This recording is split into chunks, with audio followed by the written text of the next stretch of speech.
Lecture de la lettre aux Hébreux. Frères, comme le dit l'Esprit Saint dans un psaume, aujourd'hui, si vous entendez sa voix, n'endurcissez pas votre cœur, comme au temps du défi, comme au jour de l'épreuve dans le désert, quand vos pères m'ont mis à l'épreuve et provoqué.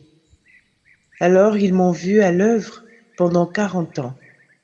Oui, je me suis emporté contre cette génération, et j'ai dit, toujours ils ont le cœur égaré.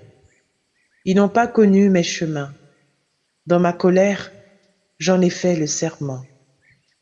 On verra bien s'ils entreront dans mon repos. Frères, veillez à ce que personne d'entre vous n'ait un cœur mauvais, que le manque de foi sépare du Dieu vivant. Au contraire, encouragez-vous les uns les autres jour après jour, aussi longtemps que retentit l'aujourd'hui de ce psaume, afin que personne parmi vous ne s'endurcisse en se laissant tromper par le péché. Car nous sommes devenus les compagnons du Christ. Si du moins nous maintenons fermement jusqu'à la fin notre engagement premier.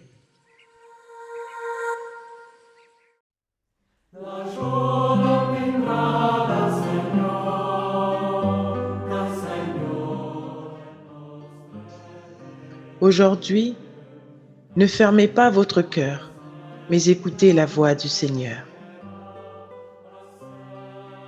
Entrez, inclinez-vous, prosternez-vous, adorons le Seigneur qui nous a fait.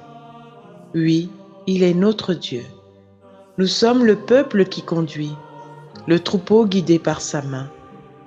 Aujourd'hui, écouterez-vous sa parole? Ne fermez pas votre cœur, comme au désert, comme au jour de tentation et de défi, où vos pères m'ont tenté et provoqué, et pourtant ils avaient vu mon exploit. 40 ans, leur génération m'a déçu, et j'ai dit, ce peuple a le cœur égaré. Il n'a pas connu mes chemins. Dans ma colère, j'en ai fait le serment. Jamais ils n'entreront dans mon repos. Aujourd'hui, ne fermez pas votre cœur, mais écoutez la voix du Seigneur.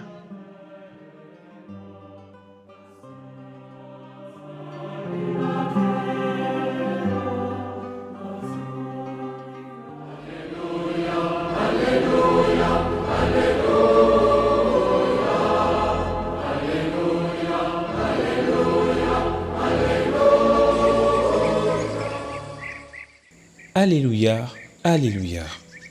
La lèpre le quitta et il fut purifié. Alléluia.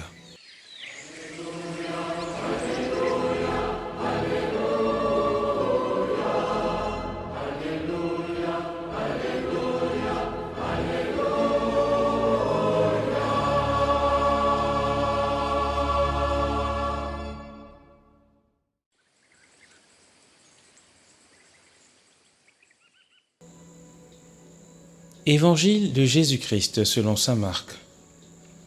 En ce temps-là, un lépreux vint auprès de Jésus.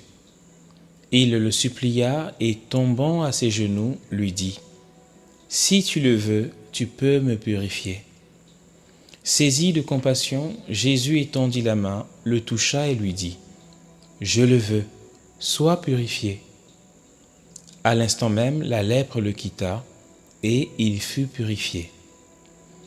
Avec fermeté, Jésus le renvoya aussitôt en lui disant : « Attention, ne dis rien à personne, mais va te montrer au prêtre et donne pour ta purification ce que Moïse a prescrit dans la loi.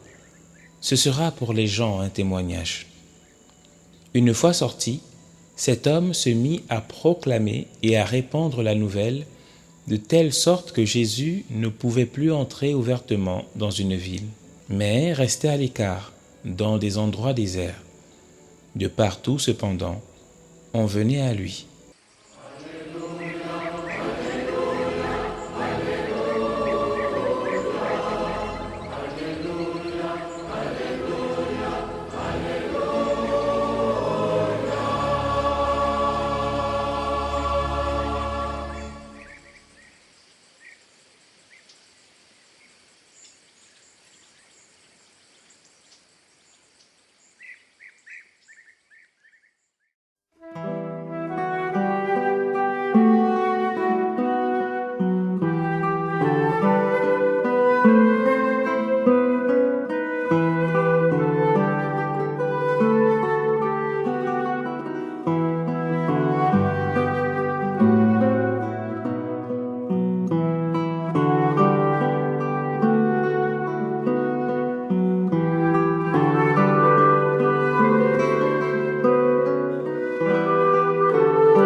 Frères et sœurs, l'évangile que nous écoutons aujourd'hui nous révèle une vérité fondamentale.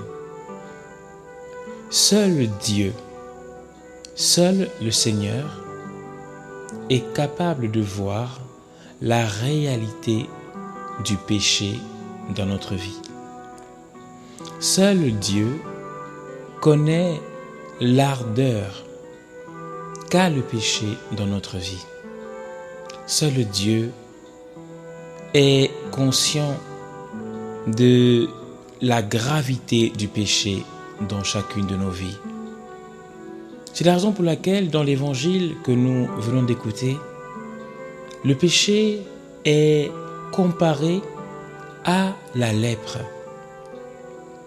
La lèpre est une maladie tellement grave, tellement intrusive, qu'elle va même jusqu'à désorganiser les molécules, les cellules de notre corps, les cellules de nos os, les cellules de nos organes, les cellules de notre peau, au point de nous défigurer complètement. Le lépreux vit un drame si grand dans sa vie, car il voit sa peau, ses os, ses muscles, ses organes, son visage se détruire au fur et à mesure, se défigurer au fur et à mesure, sans qu'il soit capable d'arrêter l'évolution de cette malformation. La lèpre est une maladie tellement sournoise, car au départ, on ne voit pas comment elle est entrée en nous. Au départ, on ne constate pas une gêne particulière. C'est quand elle se déclare par une déformation de notre chair, de notre peau, de nos os, que l'on constate qu'elle est déjà là et qu'elle est déjà avancée. Alors l'image du lépreux de l'évangile de ce jour nous montre bien la gravité de la tolérance du péché dans notre vie. Mes frères et sœurs, si nous étions comme Dieu pour voir la nature même du péché, assurément, nous ne tolérerions même pas une petite trace du péché dans notre vie. Si nous voyons la déformation que ce péché produit pour notre être, pour notre âme, nous courrions vers le Seigneur Jésus-Christ pour implorer sa miséricorde, pour implorer qu'il nous délivre, pour implorer qu'il nous lave, pour implorer qu'il nous soigne, qu'il nous restaure complètement. Et nous accepterions tous les médicaments, toutes les ordonnances qu'il nous donnerait pour que nous gardions intacte notre âme hors de la lèpre qu'est le péché. C'est cela, mes frères et sœurs, la réalité de notre vie. L'ignorance du caractère léprosique du péché nous fait le tolérer dans chacune de nos vies. Alors que si nous prenons conscience de la gravité du péché dans notre vie, nous ferions comme cet homme lépreux de l'Évangile. Nous irions à Jésus et lui dirions: « Si tu le veux, Seigneur, tu peux me purifier. » Et le Seigneur nous purifierait immédiatement, car c'est vrai, il le veut vraiment que nous soyons purifiés. Mes frères et sœurs, étant désormais conscients de cela, ne résistons plus à l'appel du Seigneur qui nous demande d'aller à lui pour avoir une vie complètement transformée. Allons dans le sacrement de la réconciliation, de la confession, pour confesser notre péché de lèpre et accueillons le bain du Seigneur qui retirera à chaque fois que nous le ferons la lèpre du péché de nos vies.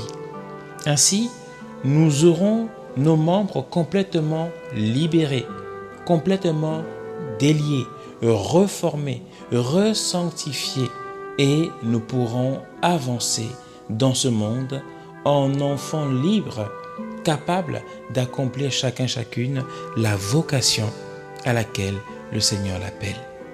Que le Seigneur, mes frères et sœurs, l'accorde pleinement à chacun et à chacune d'entre nous. Au nom du Père et du Fils et du Saint-Esprit. Amen.